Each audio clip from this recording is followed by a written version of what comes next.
કંસ તો ક્રોધિતમાન થઈ ગયો, કોપાયમાન થઈ ગયો.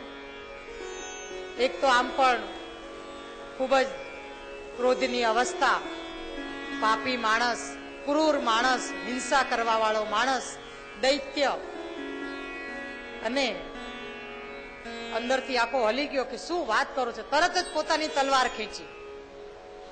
આટલો પ્રેમ કરનાર વ્યક્તિ, જે પોતાની બેનને એટલો પ્રેમ કરતા હતા, અને એણે આ રીતે તલવાર ખેંચી લીધી. આને પ્રેમ કહેવાય? નહીં. વાસુદેવ જોઈ રહ્યા છે. વાસુદેવ તો પ્રભુના ભક્ત છે. પ્રભુ પાસે રહેલા, એના ચરણોને પોતાના હૃદયમાં સ્થિત કરેલે વ્યક્તિ, એટલે એ એવી રીતે જલ્દીથી કોપાયમાન ન થાય. અને તરત જ વાસુદેવે કહ્યું કે શાંત થઈ જાઓ કંસ, શાંત થઈ જાઓ. તમને આકાશવાણી થઈ છે, પણ તમે બરાબર સાંભળી? તમને કહ્યું છે કે દેવકીનો 8મો પુત્ર તમને મારી નાખશે. તમને એવું નથી કહ્યું કે દેવકી મારી નાખવાની છે. તમે દેવકીને કેમ મારો છો? પછી એને સમજાવ્યું. વાસુદેવ તો બહુ જ્ઞાની હતા, અને આ જ્ઞાની માણસે સમજાયું કે ભાઈ કંસ, જન્મ મરણ તો પરમાત્માના હાથમાં છે. તું એમ કેમ ડરી જાય છો? અને જેટલા જન્મ્યા છે એનું મૃત્યુ તો આવવાનું જ છે. દરેકનું મૃત્યુ નિશ્ચિત છે. મારું પણ નિશ્ચિત છે, તારું પણ નિશ્ચિત છે, દેવકીનું પણ નિશ્ચિત છે. કોઈ આજે મરે, કોઈ કાલે મરે, કોઈ 100 વર્ષે પણ મરે. તું એમાં આટલો બધો ભયભીત કેમ થાય છે? દરેકને પોતાના કર્મ અનુસાર ફળ મળવાનું છે, કર્મ અનુસાર જીવન મળવાનું છે. પેલું જીવન છૂટતા છૂટતા બીજું જીવન પણ મળી જ જવાનું છે.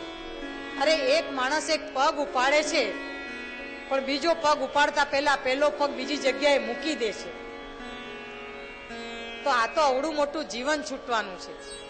અને જ્યારે આ જીવન છૂટવાનું હોય ત્યારે એક જીવન છૂટતા છૂટતા બીજું જીવન પકડાઈ જાય છે.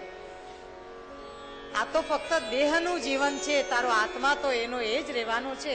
તું આટલો વ્યાકુળ શા માટે થાય છે? વાસુદેવ એને સરસ રીતે જ્ઞાન આપી રહ્યા છે કે જીવન મરણને તું સમજ. કંસ, તું પણ જ્ઞાની છો. તારી આજુબાજુ બધા દેવતાઓ રહે છે. તારી બેન એટલી દેવપરાયણ છે. કંસને થોડી શાંતિ વળી. વિચાર કર્યો કે ના, વાત તો વાસુદેવની સાચી જ છે. થોડો શાંત થયો. એમને એક પુત્ર થયો, કીર્તિમાન નામનો. દેવકી પણ બહુ સત્યનિષ્ઠ, પોતાના પતિને પગલે ચાલવા વાળી. અને કંસને એટલો તો વિશ્વાસ હતો કે જ્યારે વાસુદેવે વચન આપ્યું છે, ને વાસુદેવે કહ્યું કે દેવકીને મારીશ નહીં, મારા જેટલા પુત્રો થશે ને બધા તને આપી દઈશ. હવે તો શાંતિ છે ને. એટલે કંસને તો એટલી શાંતિ હતી કે વાસુદેવ ખોટું નથી બોલતા, અને એ બરાબર મને એના વચનોને પાલન કરશે. જેવો પહેલો પુત્ર થયો, એનું નામ હતું કીર્તિમાન.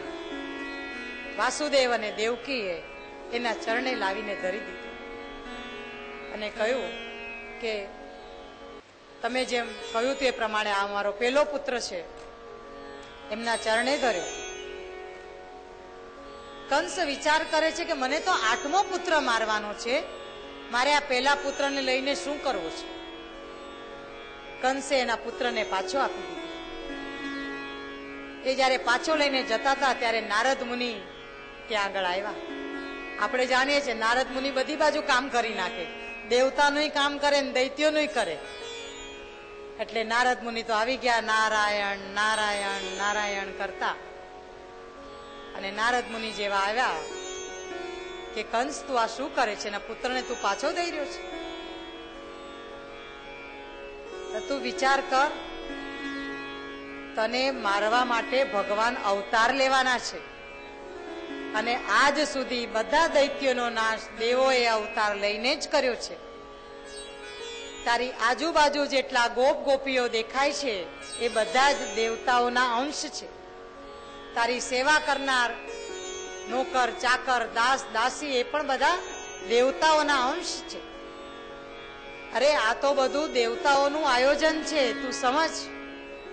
તું આમ કેમ આપી દે છે એના પુત્રને પાછો? આ કમળની પાંખડીઓને જો, તું ક્યાંથી ગણીશ તો 8મો નંબર આવશે એ તો તું જો. તું જ્યાંથી ગણીશ ત્યાંથી બધી જ પાંખડીઓમાં તને 8મો નંબર દેખાશે. અને તું આ પહેલો પુત્ર પણ આ 8મો હોઈ શકે, બીજો પણ 8મો હોઈ શકે, અને તું આ રીતે એને પાછો કરી રહ્યો છે. કંસ તો વિચાર કરવા લાગે કે વાત તો સાચી છે નારદ મુનિની. એને બોલાવી લીધા. બોલાવીને તરત જ એ પુત્ર લીધો અને એને મારી નાખ્યો. આ રીતે એક પછી એક એના 6 પુત્ર તો મારી નાખ્યા. કંસ તો ક્રૂર, ઘાતકી, પાપી, ક્રોધી, એને તો કઈ વિચાર કરવાનો જ ન હોય કે આ બાળ હત્યા કરું છું, આ બાળ હત્યાનું પાપ હું ક્યાં જઈને ભરીશ. પોતાનો જીવ એટલો બધો વાલો કે બાળકોને મારી નાખ્યા. દેવકી પ્રાર્થના કરે છે, હે કંસ, તું વિચાર કર, તું આ બાળ હત્યાનું પાપ લાગશે. આ નાનકડા બાળુડા છે, જન્મેલા છે, એને તું મારી નાખે છો. મારા બાળકોને તું મારી નાખે છો. તું કાંઈક તો વિચાર કર. આ નિશસ્ત્ર કહેવાય, બાળ કહેવાય, એને તું મારે છો. કંસના પેટનું તો પાણી હલતું નથી. ના, મને મારનાર આજ સુધી કોઈ પેદા નથી થયો, અને હું પેદા થવાય ન દઉં. એને તો પેદા થતા પહેલા જ મારી નાખું ને. હું શા માટે એને આમ નામ રાખું? ઘણા મનાવ્યા પણ કંસનું તો ભેજું ક્યાંય ફર્યું નહીં. એને તો નક્કી જ કર્યું હતું કે જેટલા બાળકો થાય એટલા મારવા છે. એટલે એને 2 જણાને સાંકળ વાંકળ બાંધી જેલમાં પૂરી દીધા, અને આજુબાજુ દ્વારપાળો, છડીદારો બધા ઉભા રાખી દીધા કે ક્યાંય આ લોકો ક્યાંય હલવા ન જોઈએ. આ રીતે જેલમાં પૂરીને એને બેસાડી દીધા. એક પછી એક બાળક થાય છે, અને કંસ એને પકડીને મારી નાખે છે. દેવકી બેઠી બેઠી ચોધાર આંસુએ રડે છે, મારા બાળકોને મારી નાખ્યા. ચોધાર આંસુએ રડે છે. કૃષ્ણ કૃષ્ણ, ભગવાન તમે ક્યારે આવો છો? ક્યારે આવશો? મારા દુઃખ ક્યારે દૂર કરશો? વાસુદેવ સાંત્વના આપે છે, તું રડ નહીં, આપણા બાળકો ક્યાંય નહીં જાય. આપણા બાળકો ક્યાંય જવાના નથી. કર્મને લીધે એની આ ગતિ થાય છે. આપણા બાળકો આપણને પાછા મળશે. આપણો ભગવાન આપણને આપણા બાળકો પાછા અપાવશે. વાસુદેવ એને સાંત્વના આપે છે. આ રીતે જ્યારે 7મો ગર્ભ હોય છે ત્યારે શેષનાગ આવે છે. શેષનાગ આવે છે અને ત્યારે નક્કી થયું કે આ શેષનાગ બલરામ રૂપી શેષનાગ હતા. હવે જો આ જન્મ થાય અને આને મારી નાખે તો એ કઈ ચાલે નહીં. કૃષ્ણના મોટા ભાઈ તરીકે આવવાના હતા. ભગવાને ત્યાં આગળ લીલા કરી, યોગ માયા દ્વારા લીલા કરવામાં આવી, અને લીલા કરીને દેવકીનો જે ગર્ભ હતો વાસુદેવના બીજા પત્ની રોહિણીના પેટમાં મૂકી દીધો, અને ત્યાં એ બલરામ તરીકે જન્મે છે. સાથે સાથે એક ગર્ભ એને જશોદા મૈયાના પેટમાં રાખ્યો, યોગ માયા તરીકે. એટલે આ યોગ માયાનું રૂપ લઈને અહીંયાથી ગર્ભ કાઢીને રોહિણીના પેટમાં સ્થાપિત કર્યો. અહીંયા આગળ એક ગર્ભનો અંશ, યોગ માયાનો અંશ જશોદા મૈયાના પેટમાં સ્થાપિત કર્યો, એને ત્યાં પણ ગર્ભ રહ્યો. અને અહીંયા આગળ બતાવ્યું દેવકીનો ગર્ભ સરી ગયો. બધા બિચારા કરે, અત્યાર સુધી તો જે બાળકો જન્મ્યા એને તો આણે મારી નાખ્યા, અને અહીંયા આગળ અત્યારે આ ગર્ભ રહ્યો એ તો એની મેળાઈ સરી ગયો. બધા દુઃખ કરતા હતા, કલ્પાંત કરતા હતા.